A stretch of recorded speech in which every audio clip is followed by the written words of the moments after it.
Chegou o momento de você tirar suas dúvidas, viu? Já tem perguntas ali no nosso Facebook. É o quadro Saúde Agora, oferecimento do Hospital Fornecedores de Cana de Piracicaba.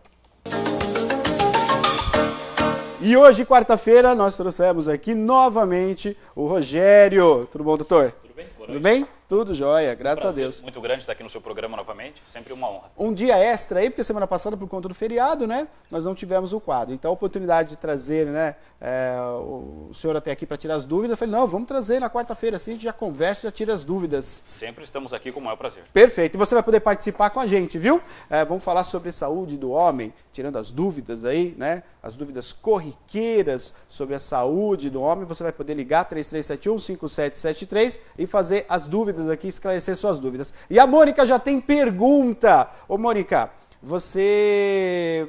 essa pergunta de quem que é, para começar? Que você já veio com essa pergunta de casa já. De quem que é? Não, essa pergunta é do Pedro, lá do bairro Jupiá. Ele já mandou pra gente no começo da tarde, quando soube que ia vir urologista aqui hoje. E ele está querendo saber sobre incontinência urinária, que não é só um problema feminino. Quando é que no homem pode acontecer a incontinência urinária, doutor?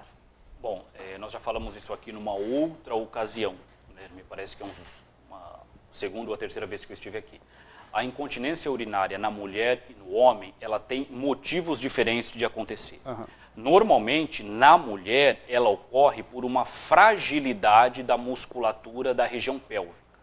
Isso geralmente ocorre em mulheres diabéticas que tiveram alguns partos vaginais. No homem, geralmente ocorre em pacientes, em homens mais idosos e geralmente está relacionado com o aumento da próstata. O que ocorre? A próstata aumenta de volume à medida que nós vamos envelhecendo. Sim. Ok? Então, geralmente, a pessoa não consegue esvaziar a bexiga corretamente. Então, sempre sobra um pouco de urina, de xixi na bexiga. Com isso, o homem vai perdendo por transbordamento. E daí, geralmente, aparece a incontinência. E é um mecanismo completamente diferente do da mulher. Do da mulher. Geralmente, é de causa prostática. Então, o homem com incontinência urinária, ele precisa ser avaliado no urologista dele, começando do ponto de vista prostático.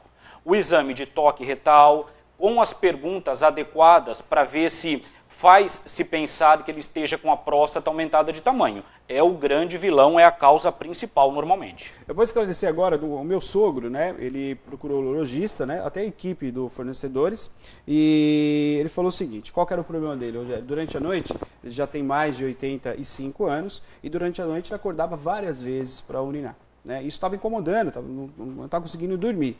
E é justamente, ele fez todos os exames, está tudo ok. Agora, há um hábito diferente, né? Porque no caso dele, a gente percebeu que ele teve que mudar o hábito. Quer dizer, ingerir água durante o dia, mais próximo, no horário de dormir, já ingerir um pouco menos. Isso daí é normal também acontecer? É normal. A orientação que nós damos normalmente é exatamente essa que você acabou de mencionar. Nós pedimos para começar, para a pessoa parar de ingerir líquido 2 ou 3 horas antes de deitar. Por quê? Se ela ingerir líquido 2 ou 3 horas, depois de 2 ou 3 horas antes de ir para a cama, essa urina vai ser formada durante a madrugada e naturalmente ele vai ter que levantar no decorrer da noite para esvaziar a bexiga. Então nós pedimos para ele tomar o líquido que ele tem que tomar durante o dia até 2, 3 horas antes dele ir para a cama. Por quê? Ele tomando o líquido até 3 horas antes de se deitar, o xixi, a urina, se forma antes dele ir para a cama. Correto. Então, com isso, ele consegue esvaziar a bexiga antes de dormir e consegue ficar um tempo maior na cama sem urina na bexiga. Então, não precisa ficar levantando para esvaziá-la. Então, essa mudança de hábito, a gente começa com essa orientação. Perfeito. Nós começamos com essa orientação. E tem perguntas no nosso Facebook. Vai lá, Mônica. Olha, a Kelly Sandres, ela diz, gostaria de saber quando o sódio está muito elevado, o que deve ser feito, se é perigoso. É a Kelly Sandres. Sim, o sódio elevado traz alguns perigos, principalmente aumento da pressão arterial. Aí a principal maneira de a gente tratar isso aí, na verdade, é tentar descobrir as causas disso. Tá? Uma das causas é o aumento, a ingestão de sódio, que no frigir dos ovos é o sal sal de cozinha, né? Ele pode ser ingerido na forma diretamente a partir da alimentação, pode ser ingerido através desses hidratantes que nós compramos, pode ser ingerido de algumas formas, refrigerante. Então, essa é uma das causas. Outras causas que nós temos para aumento de sódio são problemas um pouco mais específicos, da glândula suprarrenal, por exemplo. Tá? Mas tem seus perigos, o principal é a elevação da pressão arterial e a principal causa disso é o aumento da ingestão de sódio, que é o sal de cozinha propriamente dito. Eu vou falar mais sobre o sal, só tirar uma dúvida aqui, Eliette da Vila Resende está perguntando o seguinte, o filho dela tem 12 anos, vai muito, né, ao banheiro fazer xixi e durante a noite ele tem aquele probleminha que acorda aí urinado, né, na cama. Ela quer saber o seguinte, isso também faz parte de uma rotina, né, de ingerir bastante líquidos, é o mesmo critério que você acabou de falar, que são 2 horas antes para digerir líquidos? 12 anos ele tem? 12 anos. Então, a princípio, uma das orientações é essa, né? Agora, para a criança, normalmente, para o menino, que não tem uma próstata aumentada de tamanho, a próstata dele, na verdade, está em desenvolvimento, ele deve ter aí um problema que nós chamamos de enurese, que é a incapacidade que a criança tem normalmente em administrar o ato miccional, administrar a forma de ir ao banheiro. Então, normalmente, não está amadurecido completamente isso no organismo dele, então ele não consegue ter esse controle. Uma das formas, uma das maneiras de se tratar isso é, inclusive, com essa metodologia. Antes de ir para a cama, evitar tomar líquido, dar uma forçada para urinar antes de ir deitar, mesmo se não tiver com vontade, tentar dar uma estimulada para esvaziar a bexiga, e nós temos também alguns medicamentos específicos para se usar nesse caso. Hoje tem-se alguns medicamentos bons para o controle dessa doença. Perfeito. Estamos no quadro Saúde Agora, oferecimento do Hospital Fornecedores de Cana aqui de Piracicaba. Tem pergunta na internet, né? Tem, Corta para a internet, por gentileza. Vai Agora a pergunta é do Tiago Fortes. Ele diz, por que o exame de próstata tem que ser feito aos 40 anos? Então, ao longo da história, e isso está mudando, muda com muita facilidade, é a partir de quando que você tem que fazer o exame prostático, né? Está bem definido, a maioria dos urologistas acham que a partir dos 45 anos, a população geral, de maneira geral, os homens de maneira geral devem fazer esse exame. Por quê? Porque começa a aumentar a probabilidade de ter câncer de próstata. Tá bom? Então, a partir dos 45, a população em geral. A partir dos 40, de 40 em diante, com 5 anos de antecedência, as pessoas que já tiveram história de câncer de próstata na família e a população negra. Por quê? Porque a incidência começa a aumentar muito, né? Então, em torno de 40, 50 anos, a chance de um homem ter câncer de próstata no exame de rotina está em torno aí de uns 30%.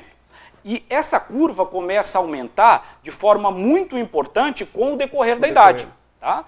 Abaixo dessa idade, a probabilidade que o organismo tem em desenvolver um câncer de próstata é extremamente baixa. De maneira que não compensa você ficar fazendo o toque retal e o exame de sangue, o PSA, anualmente. Então, respondendo objetivamente a pergunta, qual é o motivo? A incidência do câncer de próstata começa a aumentar de forma considerável a partir dessa idade. Perfeito. A partir dessa idade. Vamos falar então do sódio, né? Que isso também é fundamental, né? A gente falar sobre isso, né? A questão do sal, sal de cozinha, né? Quantas vezes eu vejo, né? A pessoa chega no restaurante, nem prova a comida, já está com o saleiro lá jogando sal na comida, né? Acaba confundindo tempero com sal, né? E por vezes tempero não quer dizer que a comida está salgada, tem que estar salgada. Queria que você falasse no risco que a gente tem em ingerir muito sal e qual que seria a dosagem diária, Rogério? Olha, normalmente os dois problemas principais advindo da ingestão de sal, normalmente é a pressão alta, a hipertensão arterial, que é o principal problema, sem dúvida, com repercussões para infarto agudo do miocárdio, AVC, problemas renais, tá? Todas as repercussões advindas da hipertensão arterial. O segundo problema importante que a ingestão de sal traz, e o sal aí é fundamental para o desenvolvimento dessa doença, aí a gente trabalha bastante com isso, são os cálculos renais. Tá?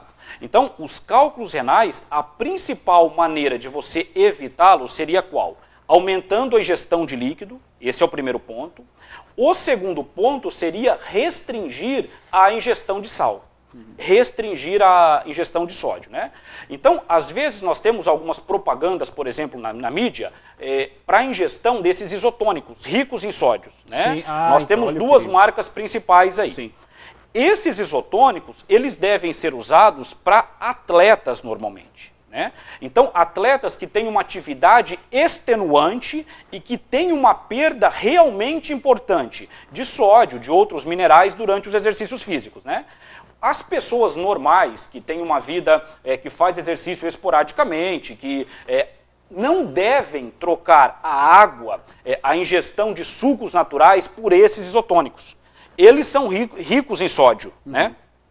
Então, esses isotônicos, eles devem ser reservados para aqueles atletas que têm realmente uma atividade, exercício físico extenuantes. Aqueles que realmente correm e perdem bastante líquido, bastante sais minerais. Então, aquele ciclista que tem uma atividade bem importante, o maratonista, né? Aquele que dedica 2, 3 horas diárias ao exercício físico.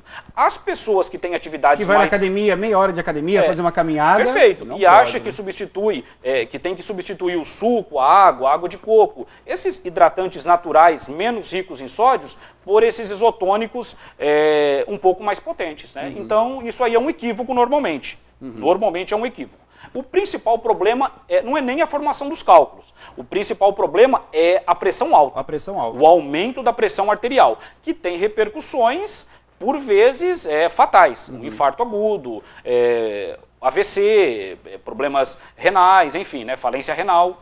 Que é o perigo, né? Que é realmente mais perigoso que os cálculos renais. E a doença, esse tipo de doença renal, ela é silenciosa, né, Rogério? Ela acaba, depois, quando acaba vindo os sintomas, né? Eu queria que você falasse até um pouco disso também, né? Porque às vezes você está gerindo, não, eu vou pro churrasco, eu estou tomando a cerveja, né? Vou comer aquela carninha, tá, vou colocar um pouco mais de sal grosso, né? E vai abusando, são algumas doenças silenciosas, né? Perfeitamente. Então, o acometimento renal, normalmente, no começo, quando a doença dá para ser tratada, dá para você fazer as restrições que devem ser feitas, geralmente não aparece sintoma. Né?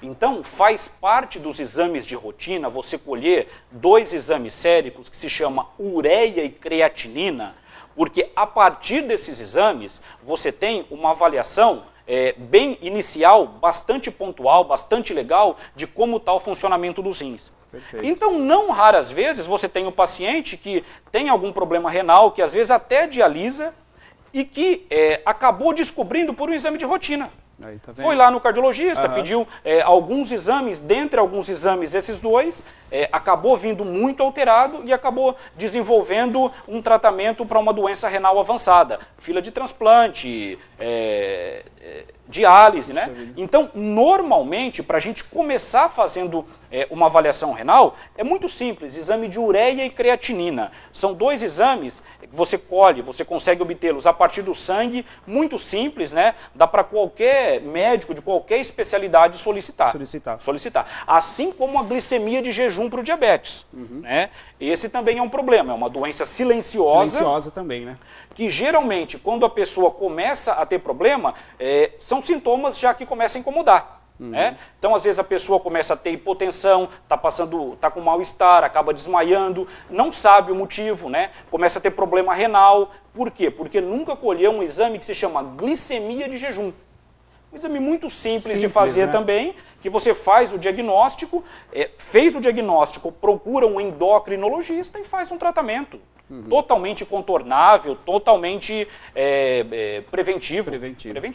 Estamos ao vivo aqui com o doutor Rogério, né, urologista, no quadro Saúde, agora oferecimento do Hospital Fornecedores de Cana aqui de Piracicaba. E você pode participar ao vivo com a gente fazendo a sua pergunta. E a Mônica já tem pergunta. Vai lá, Mônica. Tem pergunta, mas a gente não vai abrir a tela, até coloquei aqui que ele não quer se identificar. Ele quer perguntar sobre disfunção erétil, se isso é uma doença e quais são os tratamentos, doutor? Bom, a disfunção erétil, ela mudou muito com o advento de um medicamento que nós temos aí, todos nós conhecemos, a partir de 98 esse medicamento foi introduzido no mercado. É uma doença, é um problema, só que às vezes os homens ainda têm um certo estigma em se procurar o profissional de saúde para fazer o tratamento. Mas é uma doença, como todas essas outras que nós citamos, e acaba sendo, na verdade, um grande equívoco. Porque hoje a medicina avançou muito para o tratamento disso aí. Né? Então, se você procurasse um colega urologista até os anos 90, um pouco antes, você tinha alguns medicamentos, olha, que não era melhor que um chá que provavelmente você tomaria lá se a sua avó desse. Né? Sim. Não tinha muitos medicamentos com evidência científica para o tratamento.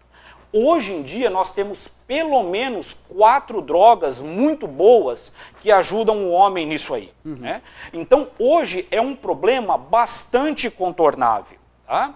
Esses medicamentos que a gente já ouviu falar, acho que eu posso até citar os nomes aqui, claro. é o Cialis, o Levitra, o Viagra, tá?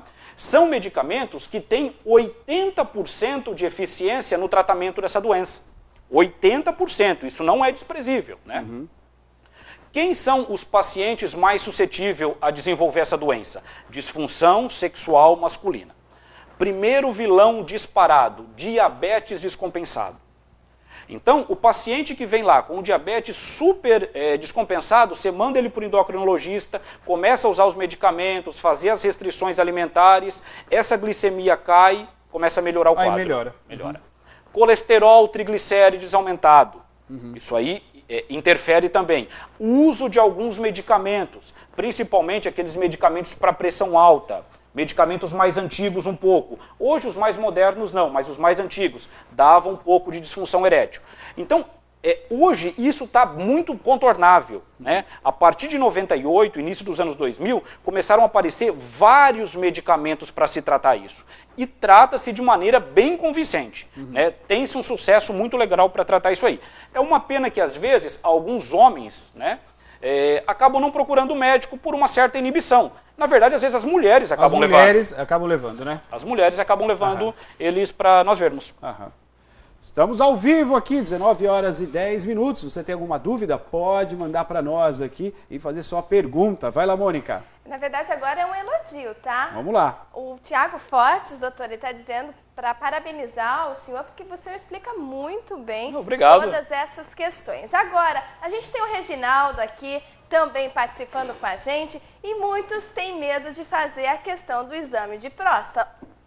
O Neto, na quarta-feira, completou 40 anos. Ele deve ser um exemplo, né? O seu coral é o padrinho, né? Do Novembro Azul. E agora o Neto também é exemplo, porque o Reginaldo disse que tem medo. Tem a ver com a masculinidade. E não tem nada a ver, né, doutor? Eu vou falar até para você, eu até comentei já com você, né? O Rogério também é o meu médico, né? Eu tenho pedra no rim, já fui há muito tempo atrás, já passei com o doutor Rogério, e é o urologista, né? É o meu urologista. Eu já falei para você, eu fiz o exame de próstata, morei na Alemanha, né? 4 anos morei na Alemanha. E na Alemanha é corriqueiro aos 30 anos. Né? Eu até uma dúvida, depois queria que você falasse um pouco sobre isso também. Cheguei a comentar com você. E eu fiz com 30 anos, eu tive pedra nos rins e foi feito também o exame, quase sem entender, que eu não entendia nada de alemão, né? Foi mais um susto. Eu falei, mas por que fizeram isso? Eu tô entendendo, rotina, pô. Né? É rotina na Alemanha. E não mexeu com a masculinidade nada, não de forma alguma, então, de forma Reginaldo, alguma. Oi, Reginaldo. Tem que fazer, Reginaldo, né? Então, a gente sempre usa um argumento que é o seguinte, né? Apesar que pese o fato dele ser desconfortável, é um exame que, muito bem feito, ele demora no máximo 1 minuto cronometrado. Muito bem feito, 2 minutos, literalmente, né? Não é rapidinho, 5 minutos, eu estou dizendo que é 1 ou 2, é no máximo 2 minutos, muito rápido. O segundo fato, os benefícios que ele pode trazer para o homem supera em muito esse desconforto de 2 minutos. Sem dúvida, mas sem dúvida. Isso é feito anualmente. E o que a gente sempre insiste, no que a gente sempre insiste mais, é que o exame ginecológico que as mulheres fazem anualmente é muito pior, é muito mais chato, né? Precisa colocar o espéculo, precisa colher o exame de Papa Nicolau, né? A posição é tão ou mais desconfortável. Então, assim, a gente precisa passar essa barreira, né? Precisa dar esse salto. Você não pode deixar de fazer o exame, privar de você ter um diagnóstico, descobrindo uma doença que pode ser tratável, curável, né? Por esse tipo de preconceito, que às vezes você descobrindo a doença lá para frente, não tem lá muita coisa mais o que se fazer. Exato, né? exato. Então, um exame muito rápido, né? E o exame ginecológico, as mulheres que estão nos assistindo aí sabem, é muito mais desconfortável, né? E sabe, se ter consciência que é de fundamental importância o exame ginecológico, né? Que as mulheres têm que precisam fazer, e o homem, de igual forma, tem que né? ter essa consciência, Rogério, exatamente o que você está falando, quer dizer, é uma questão de vida ou morte, né? Quer dizer, você tem que, essa doença, a gente busca a cura, como o Rogério falou, o exame sendo feito na medida que foi direcionado aí, aos 40 anos. Né? Então, você fazendo esse exame, com toda certeza, você consegue aí ter uma vida melhor. Esse é o propósito. Aí, preconceito, né? Tudo besteira, né? Bobagem. Bobagem. Total. Eu acho que melhorou bastante isso, Neto. Né? Então, assim, nós estamos cada vez mais avançando muito nisso, né? Uhum.